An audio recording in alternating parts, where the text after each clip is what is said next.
Bismillahirrahmanirrahim. Assalamualaikum warahmatullahi wabarakatuh. Pada hari ini kita akan belajar tentang logika dasar. Apa itu logika? Logika menurut Irving M. Kopy yaitu studi yang menelaah tentang perbedaan antara penalaran yang valid dengan invalid. Sedangkan menurut Aristoteles, logika adalah sebuah alat untuk menurunkan apa-apa saja yang benar dan premis-premis yang sudah diasumsikan benar. Dalam ilmu komputer, logika berasal dari bahasa Yunani yaitu logos yang artinya kata, ucapan, atau alasan. Jadi, logika adalah ilmu untuk berpikir dan menalar dengan benar. Ada beberapa istilah yang digunakan dalam logika informatika, yaitu yang pertama premis, artinya sebuah pernyataan. Kemudian ada argumen, yaitu usaha untuk mencari kebenaran dari premis berupa kesimpulan. Kemudian ada konklusi atau kesimpulan. Dan yang keempat ada logika matematika atau logika simbol, yaitu logika yang menggunakan bahasa matematika, yaitu dengan menggunakan lambang-lambang atau simbol-simbol. Keuntungan atau kekuatan bahasa simbol adalah ringkas atau bermakna tunggal dan universal atau dapat dipakai di mana-mana. Logika mempelajari cara penalaran manusia, sedangkan penalaran seseorang diungkapkan dalam bahasa berupa kalimat-kalimat. Dengan demikian, logika mempelajari kalimat-kalimat yang mengungkapkan atau merumuskan penalaran manusia. Selanjutnya ada proposisi.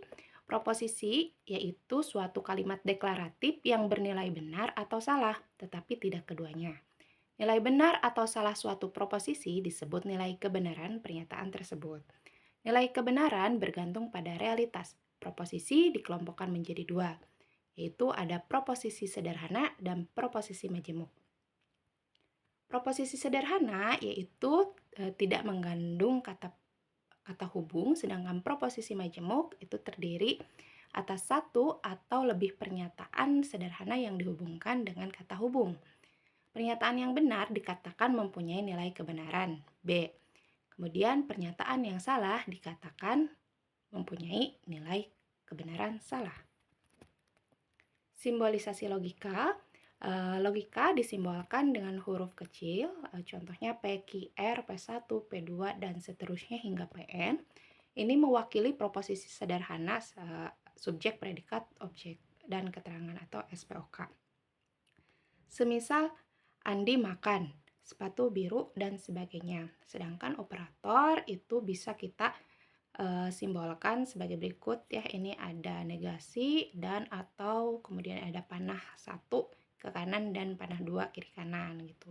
Kemudian ada proposisi kompleks, ada not well form formula ya, kemudian ada well form formula ya, kemudian ada huruf besar A, B, C, A1, A2 dan seterusnya mewakili semua bentuk skematik well form formula.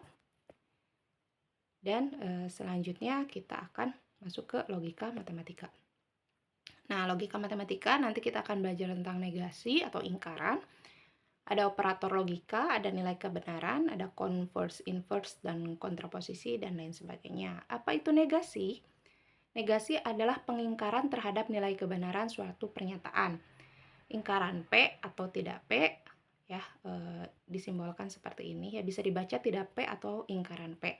Jika P-nya benar, maka ingkarannya adalah salah. Jika P-nya salah, maka ingkarannya adalah benar. Contoh hari ini adalah hari Selasa. Maka ingkaran P itu hari ini adalah bukan hari Selasa. Selanjutnya ada operator logika. Operator logika yang pertama ada konjungsi. Konjungsi adalah penggabungan dua atau lebih pernyataan dengan operator dan. Konjungsi akan bernilai benar jika kedua pernyataan bernilai benar. Contohnya, Nina pergi ke pasar. Nina membeli sebuah tomat.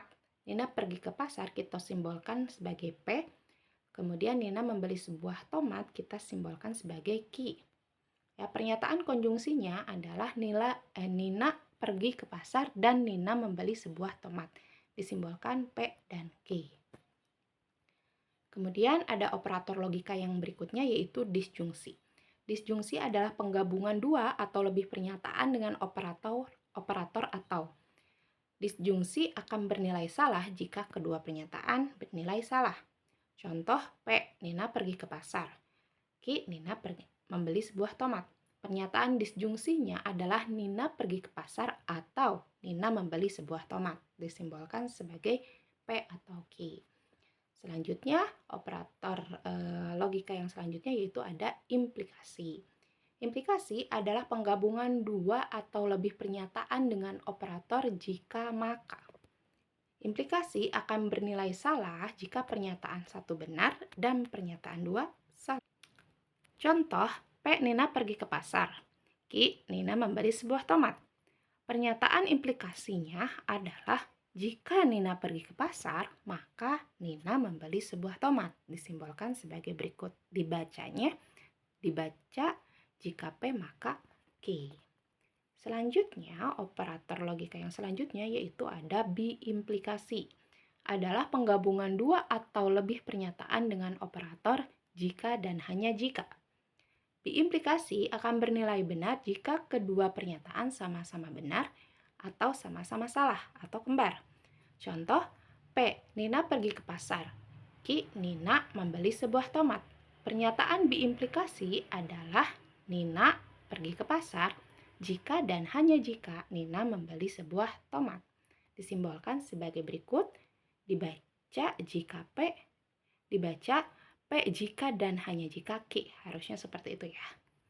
Kemudian nilai kebenaran bisa kita buatkan tabelnya seperti berikut ya. Ada tabel P benar-benar salah-salah, kemudian ada tabel Q benar salah. Kita gabungkan beserta ingkaran-ingkarannya dan kita dapat konjungsi, disjungsi, biimplikasi dan implikasinya sebagai berikut. Ini yang ditandai dan dikotaki dengan garis putus-putus warna merah ya. Kemudian ada hukum negasi ganda, ini merupakan ingkaran dari ingkaran artinya ya. Oke. Selanjutnya ada converse, inverse dan kontraposisi. Jika terdapat bentuk implikasi jika P maka Q, maka diperoleh converse-nya kebalikan dari implikasi, inverse-nya negasi dari implikasi dan kontraposisinya adalah negasi dari converse. Selanjutnya contohnya Nina pergi ke pasar. Nina membeli sebuah tomat. Berarti implikasinya jika Nina pergi ke pasar, maka Nina membeli sebuah tomat. Converse-nya jika Nina membeli sebuah tomat, maka Nina pergi ke pasar. Inverse-nya jika Nina tidak pergi ke pasar, maka Nina tidak membeli sebuah tomat. Kontraposisinya jika Nina tidak membeli sebuah tomat, maka Nina tidak pergi ke pasar ya. Ini ada beberapa pernyataan ekuivalen ya tentang implikasi, kontraposisi, kemudian converse, ekuivalen sama inverse, ingkaran dari konjungsi seperti apa, ingkaran dari disjungsi seperti apa dan lain sebagainya. Bisa kalian catat atau di screenshot ya sebagai nanti bahan pertimbangan untuk mencari nilai ekuivalen dari sebuah pernyataan. Ya, kemudian ada kuantor universal ya. Kuantor universal yaitu suatu pernyataan yang berlaku untuk umum, dinotasikan sebagai berikut ya, dibaca untuk semua nilai X. Ya, ini seperti huruf A kebalik. Kemudian ada kuantor eksistensial. Suatu pernyataan yang berlaku secara khusus, dinotasikan sebagai E kebalik X ya. Dibaca ada nilai X atau beberapa nilai X. Ingkaran dari pernyataan kuantor kita dapat seperti ini dan ingkaran dari kuantor universal dan eksistensial ya. Contohnya untuk ingkaran dari kuantor universal itu ingkaran dari semua permainan bola besar itu menyenangkan. Adalah beberapa permainan bola besar itu tidak menyenangkan. Kemudian untuk kuantor eksistensial, ingkaran dari beberapa teman saya hafal 5 juz adalah semua teman saya tidak hafal 5 juz ya, pernyataan ekuivalennya.